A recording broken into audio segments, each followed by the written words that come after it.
Hit that.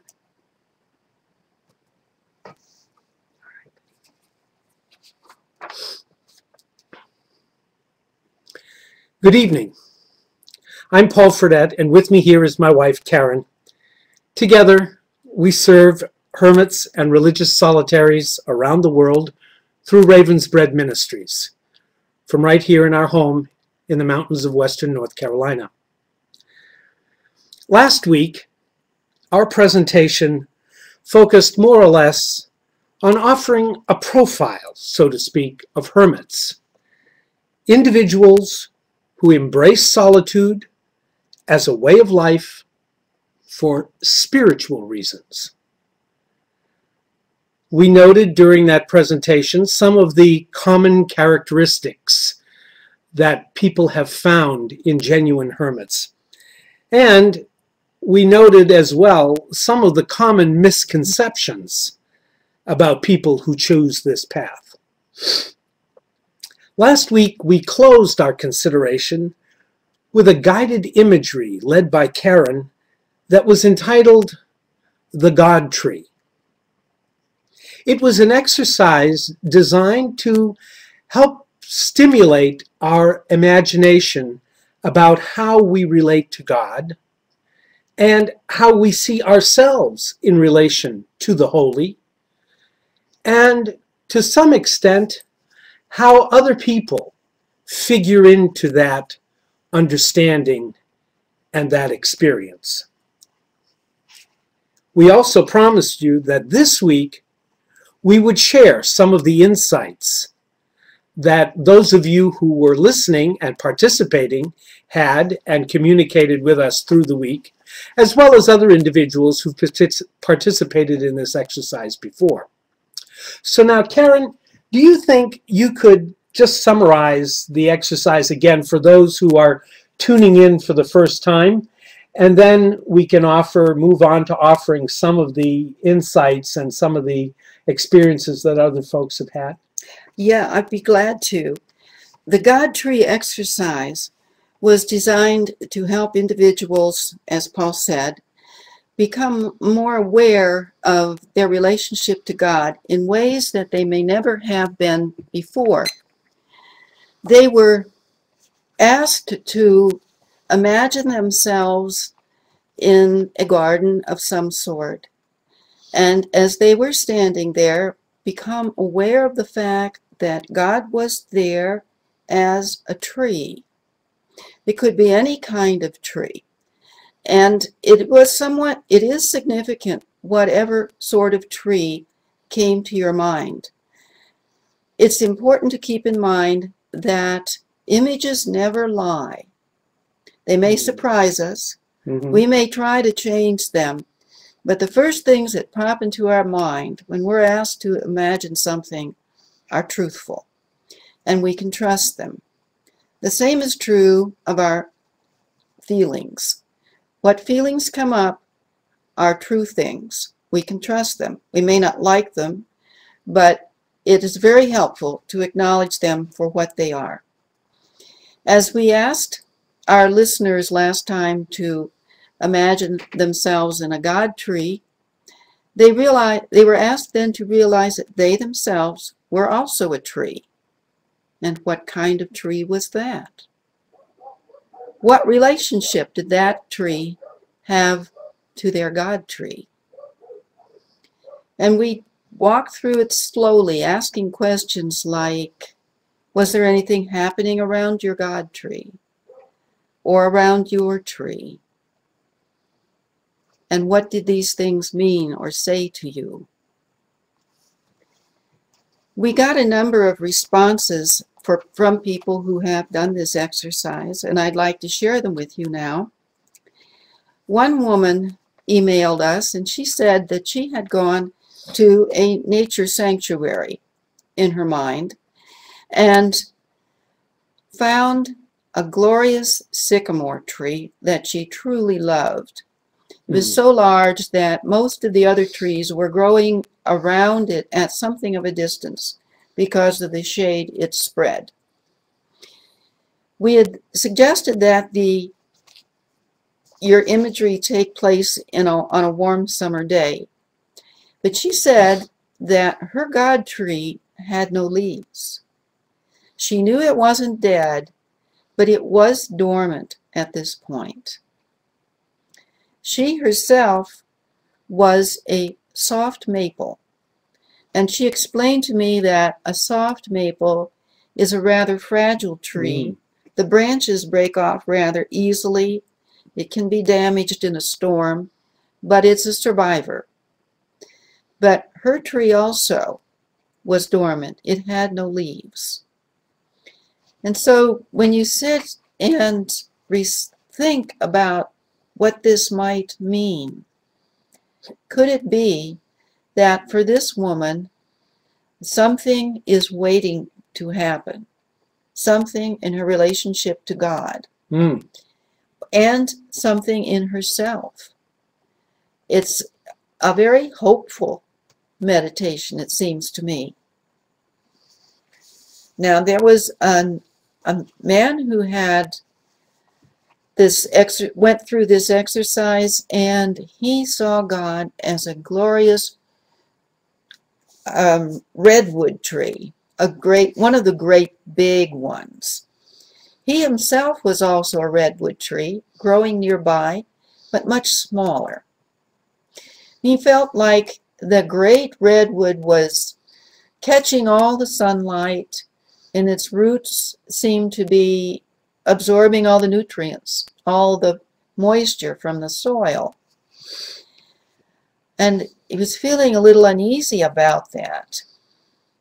And in the course of the imagery, some people came into the scene carrying axes and chainsaws, and he knew they were going to chop down a tree, and he knew in his heart which tree it would be, and he felt that that was going to be most unfair.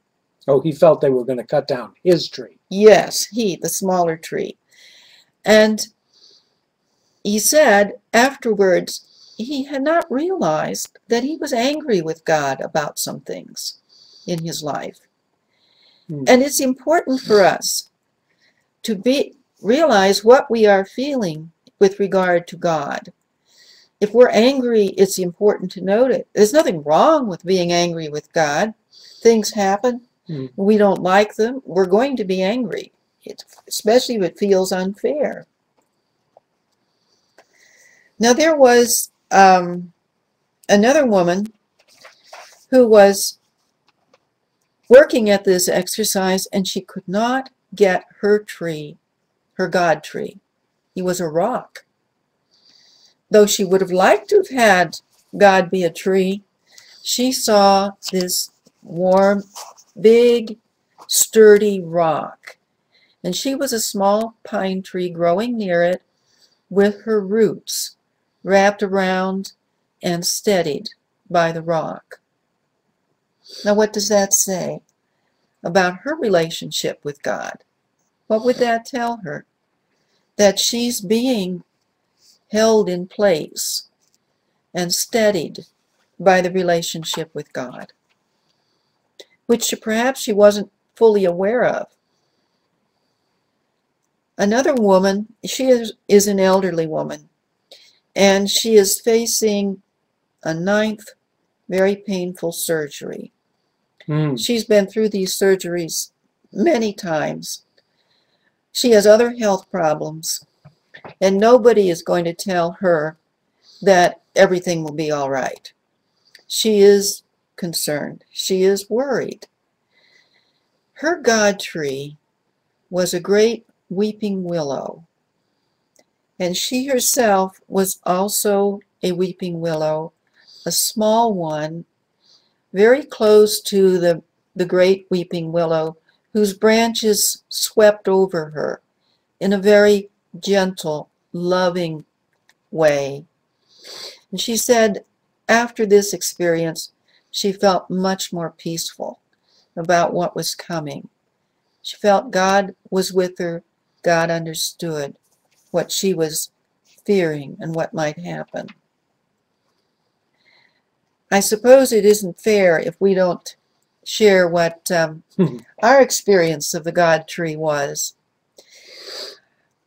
My God tree this time was and is a tall tulip poplar that is growing on the edge of the woods not far from the deck of our house.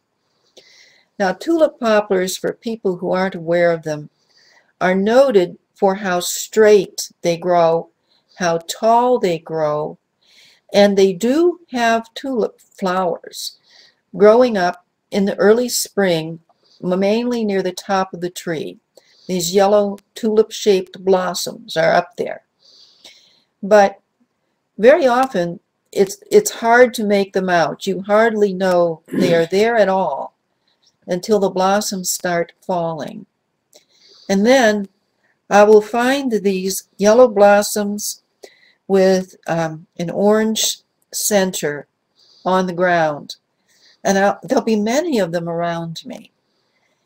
And as I pondered on the meaning of this, it seemed that God has many gifts, many lovely things to give me, and I'm not always aware of them until I find them scattered around me. All right, Paul, now it's your turn. Did you have a God tree? I did have a God tree. I do have a God tree.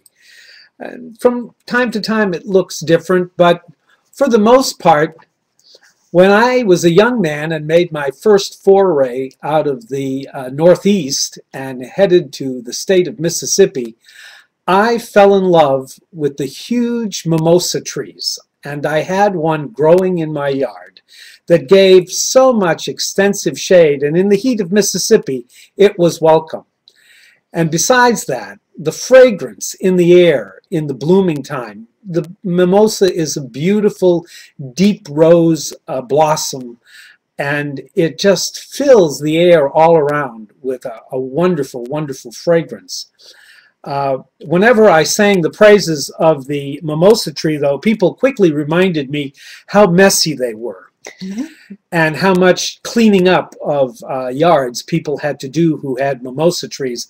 But for me, that only confirmed the godliness of the tree, because it, at least in my life, wherever God is, there's always some messiness going on, and I usually have a lot of cleaning up to do.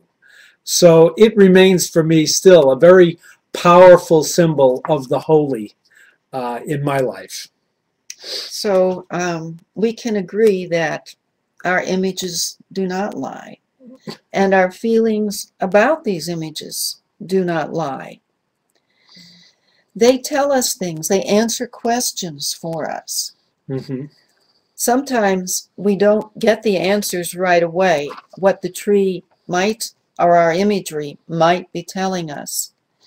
And that reminded both of us of a quotation that has been very meaningful through our lives. Yes. Years and years ago, we discovered and both have enjoyed so much the poetry of Rainer Maria Rilke, a German poet at the beginning of the 1900s. And one of the really loveliest volumes that we've experienced has been his Letters to a Young Poet, in which he kept up this correspondence with a young man. And in one of the loveliest portions of a letter, he responds to the man's anxieties and concerns about the larger issues of his life by saying this. It's something that we feel is very, very much a necessary attitude to have if one journeys in the direction of encountering God or the holy or spirit in one's life, however one chooses to call that. Rilke says this: "Be patient toward all that is unsolved in your heart. Try to love the questions themselves. Do not now seek answers which cannot be given, because you would not be able to live them. And the point is to live everything." Live the questions now, says Rilke, and perhaps you will then gradually, without noticing it, live along some distant day into the answer. Good advice. Very good advice. Because we can get so impatient when we don't understand what is happening. But the imagery which raises questions can be just as important as the imagery that gives us answers. And we learned that it is important to accept all of that and to accept our feelings about that. Mm-hmm. As we do these kinds of guided imageries, it becomes pretty clear that our images of God shape the nature and the quality of our encounter with God or the holy. And as we grow and change and mature, our images of God change and develop as well. Like our views, our perceptions, our attitudes, we evolve in our images of God from very simple ones, perhaps very singular ones and very exclusive ones, to images that allow for much more complexity. Images that have a multiplicity, and images, above all, that make connections in a way that there's so much more inclusivity in our understanding, in our appreciation, in our awe of the mystery of the holy in our lives. For those of us who live in the mountains, this kind of process is all too familiar, since as we move even not too many feet from one ridge to another, or from a cove to a holler, our whole perspective of our terrain changes enormously.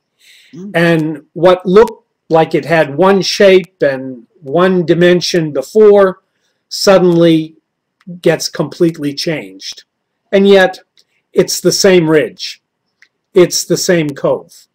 But it looks entirely different, and we come to an entirely new understanding of its place and our place in it. More than this, though, our images are themselves shaped by our own self-awareness. They're also shaped by our physical and our cultural environment. And they're shaped by our social interactions, our relationships with others.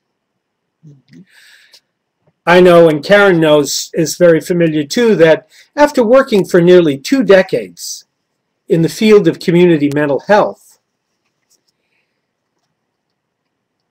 our health and our stability depends so much on a lot of the social systems that we are immersed in, a lot of the patterns of our life, our nutrition, our activity.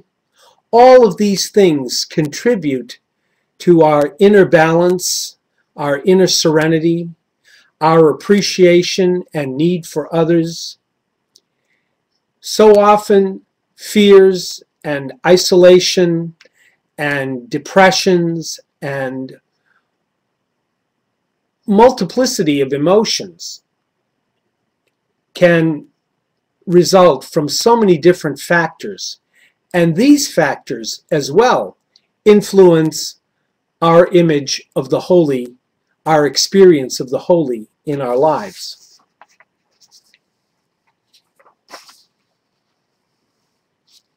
Perhaps the most important part of this, though, is that anytime we examine our image of God, those of us who approach this experience, at least from the Judeo-Christian tradition, are very much aware of the scripture that says that we ourselves are made in the image and likeness of God.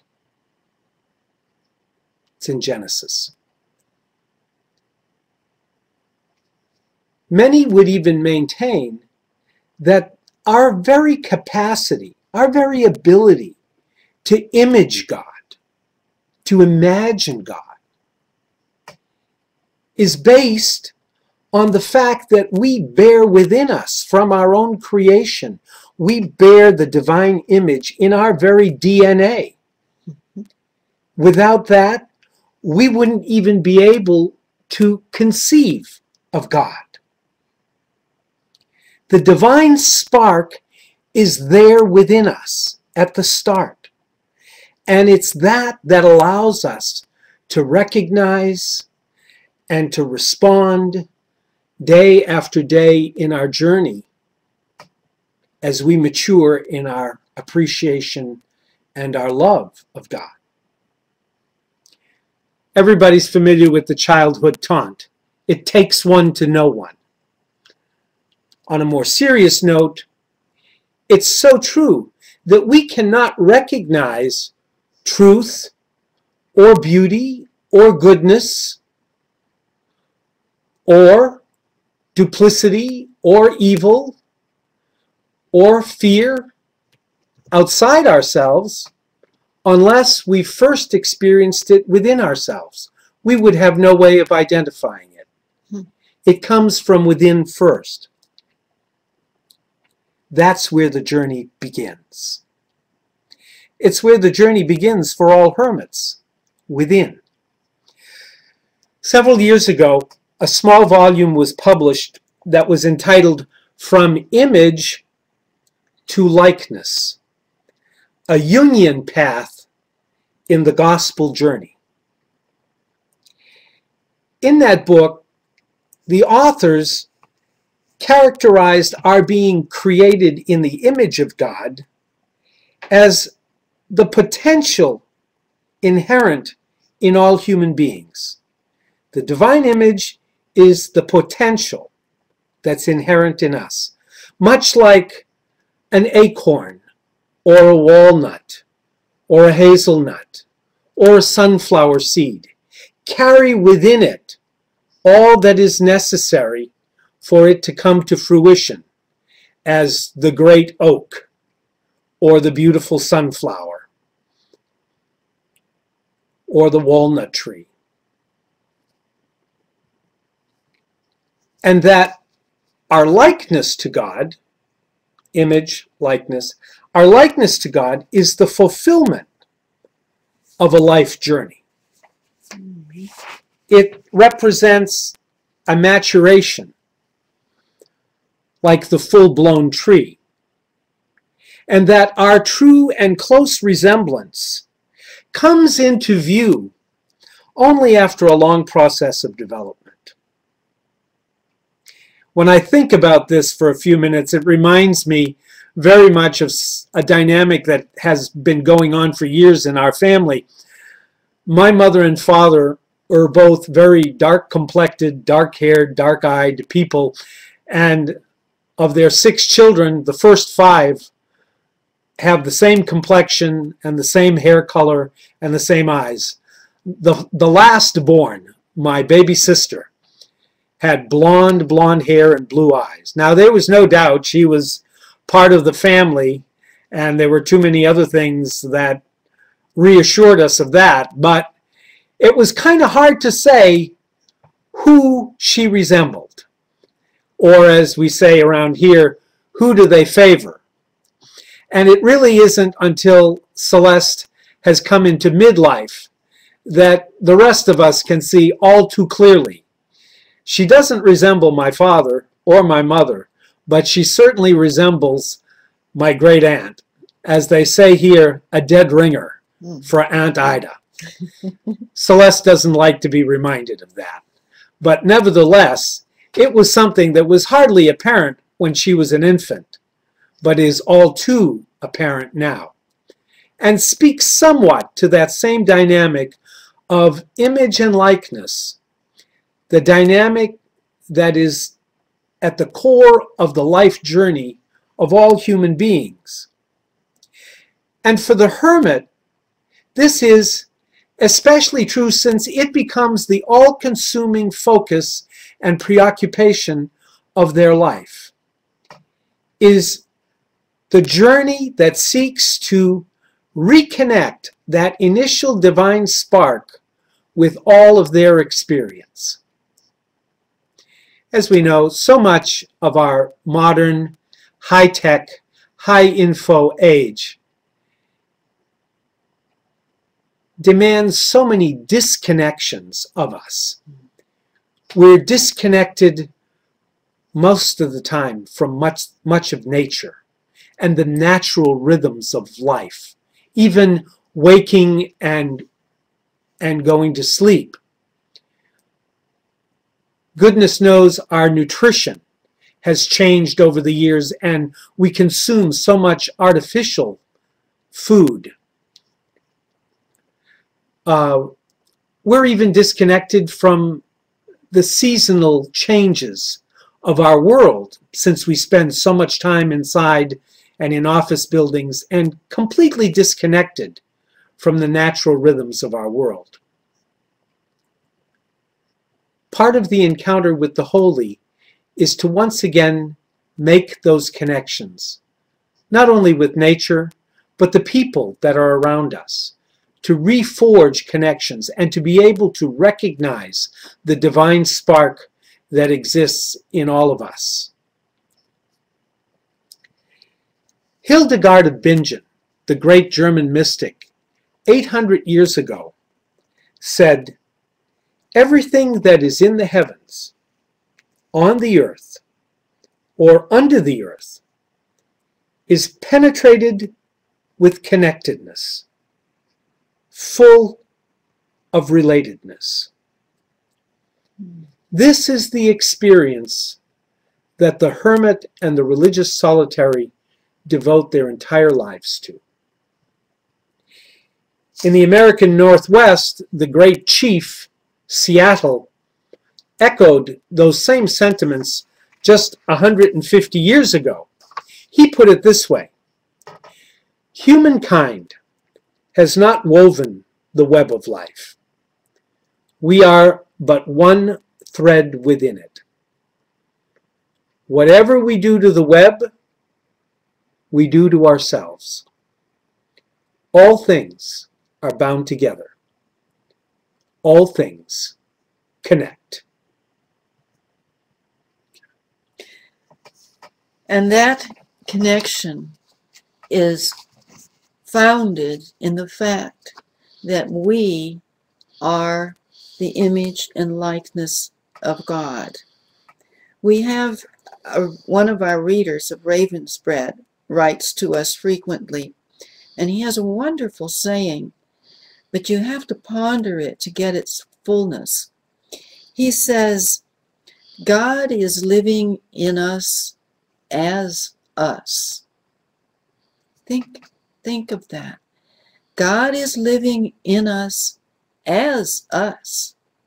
What we are, who we are, is an expression of God. And it's divine. And it is not wrong to say that we ourselves are holy, we ourselves are sacred, and everyone around us is living a holy life because they are expressions of the Holy One. As a hermit, I also experienced more clearly than ever before my connection with the world around me, the outer world, the seasons, sometimes far too frequently. When it rained and the water came through the roof, that was a bit more connection than I had bargained for. But I also became more and more aware that everything that had life was permeated by God. And as I understood a little more about the molecular theory as I understood that everything is composed of molecules. Molecules have within them protons and neutrons and electrons, and all of these things are moving continuously, and it is that movement which is the life, which actually holds it together in this glorious plan. So when I first took biology several years ago, I was told that a rock was an inanimate object. You wouldn't say that today now, because a rock too is composed of molecules with protons, neutrons, and all of this life in movement, in motion. In motion. And it's the actual motion that is holding it together, making it be what it is. So if I pick up a stone, there is God. There is the life holding everything together. I forgot to mention when I was talking about the people who did the God tree experience, that one woman tried to make a God tree, and I did say about the rock. Mm-hmm. And I thought, how true. We also, there is a rock near our house, a huge, well, I would call it almost big enough to be a cabin, practically. We can see it from our deck, and we've named her Petra because of the way the lichen is grown on it and the cracks have formed in it. We see a face. We see a round eye, and we see these lips that actually have a sort of Mona Lisa smile, which suggests a wisdom and understanding that far surpasses ours. Oh yes, and Petra has been here long before we came here, and she'll be here long after we're gone, and she adds to our place and our significance and our position here on the planet. Yes, when I sit on her, it's possible to climb up on her and sit there. I'm very much aware that I am in touch with the wisdom of the ages. These rocks, these mountains here in Appalachia have been measured and found to be the oldest, among the oldest on the surface of our planet. And it's rather thrilling to be in touch with something that ancient. Another thrilling experience I had when I was living as a hermit, as I was surrounded by woods, and I would frequently take walks through them. And one day I was kind of beating my way through an area where I hadn't gone before, and I sort of broke through some branches and tall shrubs to this small clearing. The sun was shining down in it, and there was a glow that came from it. And I realized I was looking at a flame azalea. They're a wild shrub that in the spring have these bright orange blossoms, truly flame-colored. And as I stood there, I felt this sense of holy ground.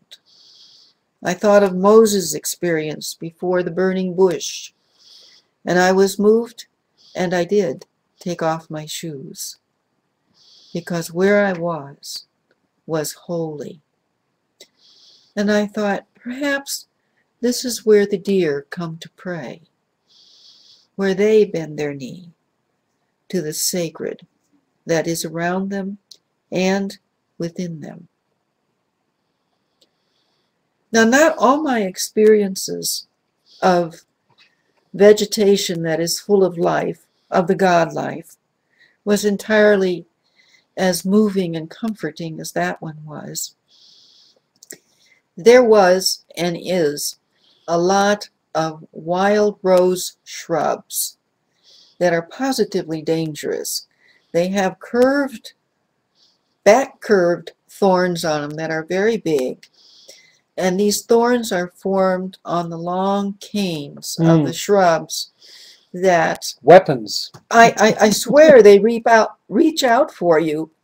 I've had the experience of walking by them, and I suppose there was a little wind or something, and the rose cane swept over my head and literally grabbed the knit boggin off the top of my head. And I had to go and fight for it to get it back. So I felt like I didn't care for having that many, and there were hundreds of these rose bushes growing so close to my house, and decided I was going to cut them down, get rid of them. And perhaps the easiest way would be to just put some sort of chemical around the roots. So I went into the little town, to a store that dealt with farm implements and chemicals, called Southern States, and I studied the various chemical arranged bottles and cans, looking for something that was guaranteed to kill these rose bushes. And I had a hard time finding anything at all. And when I did, I took it up to the man at the counter and I said, is this really guaranteed to kill the rose bushes? And he looked at that, and he looked at me, and he said, do you have a full body suit that will cover you from head to foot with a webbing over the face so that you will be protected from being touched by this chemical when it is mixed up? And I looked at the chemical and I thought, maybe I really don't want to deal with this. And there were a few other guys just sort of lounging around as they usually did there. And I started getting stories of various ways of getting rid of these hardy, very hardy rose bushes. I'll bet none of them all too successful. Well, the one man who said, I have one, I guarantee you will get rid of it. What you need to do is, first of all, get your chainsaw and your long clippers and cut off these bushes right down to the roots. I kind of shuddered at even getting that close to them, but yes, tell me more.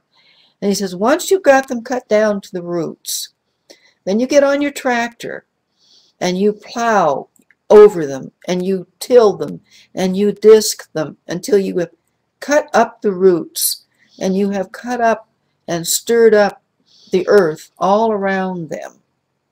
I said, yes.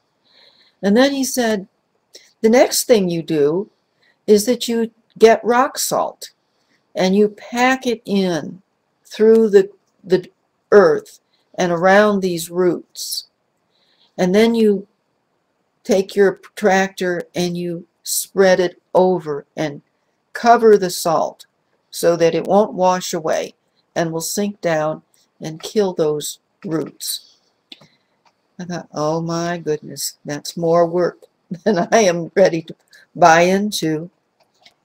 And I decided that the best thing was to make friends with these rose bushes, for certainly they fill the air with fragrance every spring, and they gave me beauty, which I did not have to plant or tend. There was life there, God's life. We not only kind of reminds us that some of the things we see as enemies in our lives and things that present us with adversity really can, if we take another perspective, they can, we see that perhaps it's not worth having them as enemies. We better make friends with them. We see God not only in the small things, but we're also becoming more aware of the size of our universe, and that Mm-hmm.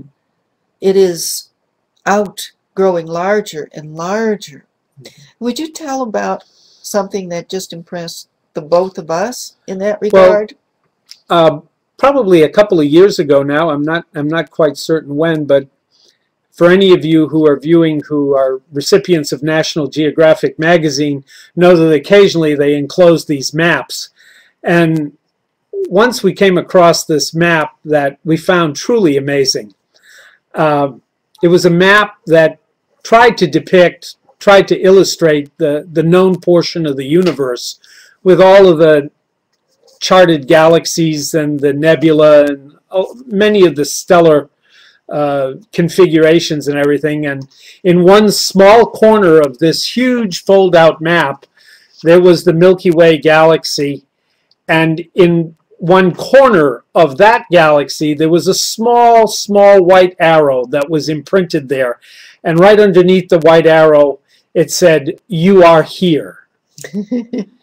To view that and to realize how immense, how vast, and where our place is in all of that. Our Earth was not even visible. It would not have even amounted to a grain of dust.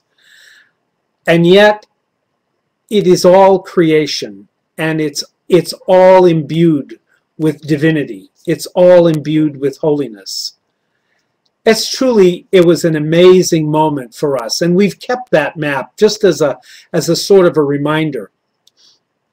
And speaking of amazing, in the time that we have left this evening, we would like to spend in, again, a little bit more meditative prayer for many Christians throughout the world. This week is Easter week. And the Easter story began with 3 women in the early pre-dawn hours traveling in the darkness, bearing spices and ointment. They were on their way to a tomb, and they discussed amongst each other the business that they had in that tomb, which was located in a garden. And when they got to that garden, they had the most amazing experience, one unlike they had ever had in their lives before, and which left them forever changed. An experience that at the same time terrified them and filled them with a joy that was boundless. That was their experience. Let's stay with that image of the garden as Karen leads us in another guided imagery this evening as we come to prayer. We'll start our prayer by lighting our candle to remind us in another way of the presence of the Holy. We light a light in the name of the one who creates life, in the name of the Savior who loves life, in the name of the Spirit who is the fire of life. I ask you now to relax, to sit back, to loosen any tight clothing. Kick off your shoes if you can, and just slow your breathing down. Feel your body loosen. And let's make it allow our minds to picture a garden. It can be a small garden, like a little cottage garden full of flowers. It could be a very verdant vegetable garden. Or it might be one of those large areas which is a park, and there are patches of flowers and shrubbery and trees, all laid out so beautifully and lovingly cared for. You might be coming into a very wild garden, which is beautiful in its own way. It is early morning, dewy and fresh, fragrant, melodious bird song is here. And we come to the entrance of our garden. How do you enter your garden? Is it a pathway that just gently leads you in? Or perhaps there is a gate. Is that gate open or is it shut? Is it locked? What do you do to enter your garden?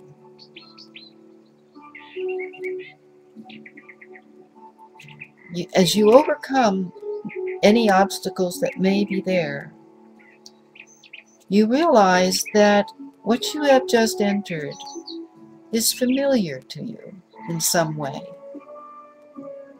It's a place where you've been comfortable before. But there is something different, something unexpected about the garden now. What might that be?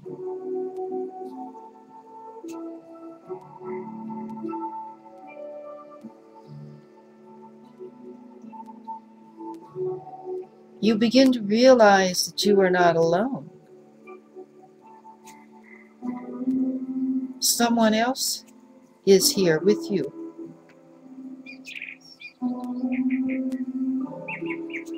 Are they a stranger, or is it someone who is familiar to you?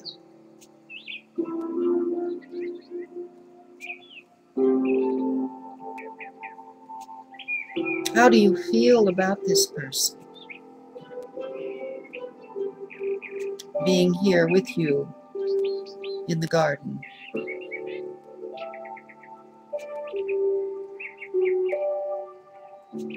You are moved to say something to this person. What comes to your mind? What do you want to say?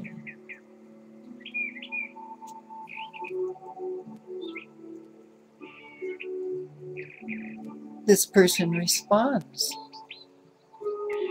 What does he or she say to you?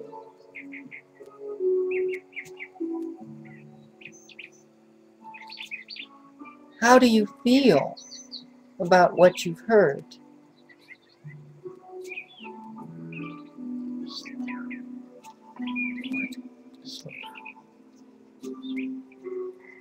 It is important to be aware of our feelings. They tell us things. So take note.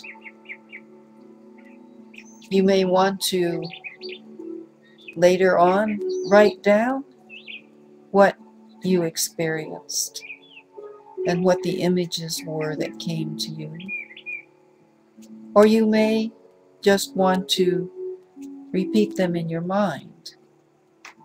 Or possibly if there is someone who is dear to you and you trust, you would share this experience with them.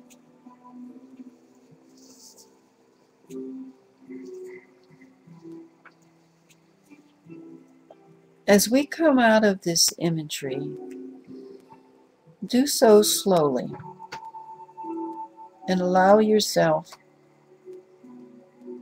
to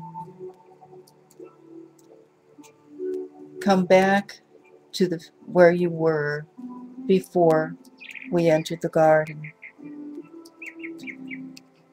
Wake up to where you are now.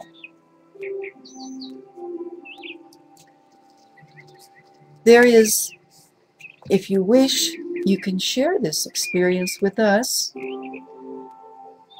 and we will make mention of it anonymously with your at our next gathering next week.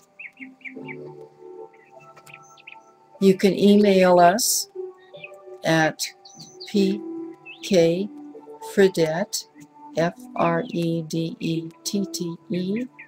at frontier.com, all small case. Or you can reach us through our website, www.ravensbreadministries.com. And again, that's just run together, all one word, all lowercase. And we promise that we'll share our experience with you. Because where God is, wherever we are, there is God. Or in another way, God is ever found. And I used that phrase, where God is ever found, as the title of my most recent book. And I had found it in a 9th century chant, originally in Latin, but it has been translated, and I would love to share it with you this evening. Where charity and love prevail, there God is ever found. Brought here together by Christ's love, by love are we thus bound. With grateful joy and holy fear, His charity we learn. Let us, with heart and mind and strength, now love Him in return. Forgive us now each other's faults, as we our faults confess. And let us love each other well with Christian holiness. Let strife among us be unknown. Let all contention cease. Be His the glory that we seek. Be ours His holy peace. Let us recall that in our midst dwells God's begotten Son. As members of His body joined, we are in Him made one. Love can exclude no race or creed, if honored be God's name. Our common life embraces all, whose Father is the same.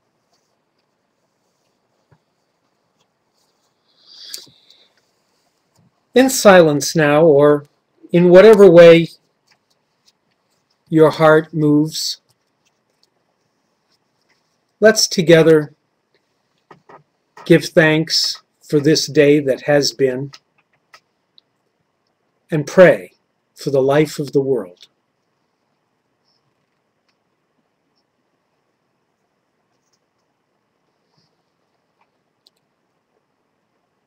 That life is conceived out of passion, and that your passion for life has been sown within every human being. Thanks be to you, O God. Thanks be to you, O God. For the desires in women and men for children, and the lifelong yearnings of mothers and fathers for the well-being of their sons and daughters, thanks be to you, O God. Thanks be to you, O God. For the hopes of friends for one another, and the cries of whole societies and nations for justice and freedom for their people, thanks be to you, O God. Thanks be to you, O God. Rekindle in us your passion for life, O God. Rekindle in us your passion for life.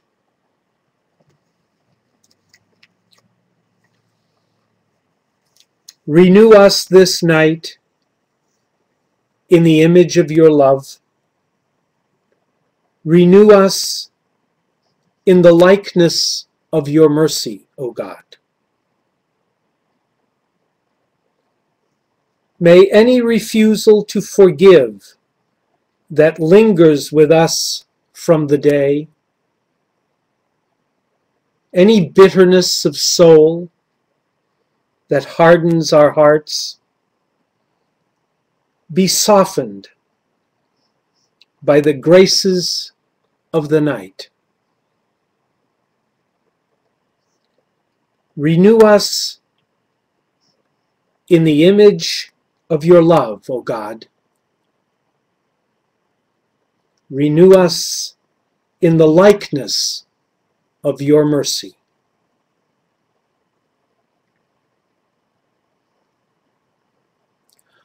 Once again, we want to say how pleased we are for Brother Sean's invitation to share these times with you on a regular basis.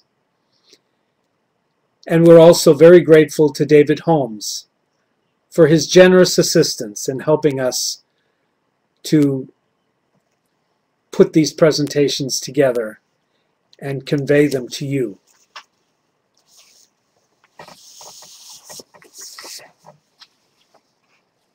The blessings of heaven, the blessings of earth, the blessings of sea and sky, on every human family, the gifts of heaven, the gifts of earth, the gifts of sea and sky. Good night, and God bless you.